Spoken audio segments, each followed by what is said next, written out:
今次咧好開心，可以同阿蝦頭咧一齊玩呢一個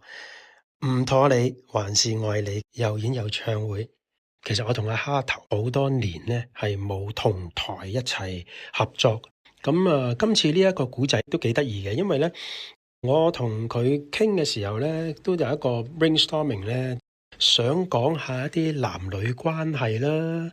追求定結離啊，即係呢一個咁樣嘅議題。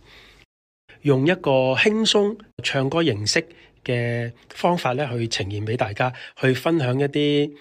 我哋對男女關係啊，或者感情啊一啲嘅分享啦。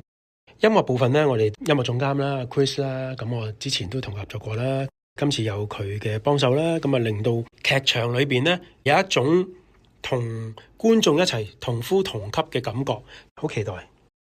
咁同 Gary 哥哥嘅緣分咧，都真係要從我18歲卜卜脆嗰度講起啦。嗰陣時啱啱入去讀演藝學院啦，就有機會同 Gary 哥哥一齊做呢個音樂劇，叫做《遇上1941的女孩》。嗰陣時係完全冇演出經驗嘅，冇諗過呢一個師兄會喺我面前咁樣不停唱歌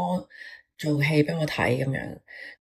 咁多年之後，同阿 Gary 哥哥一齊可以用我哋最專長嘅表演同埋演戲唱歌嚟同大家分享。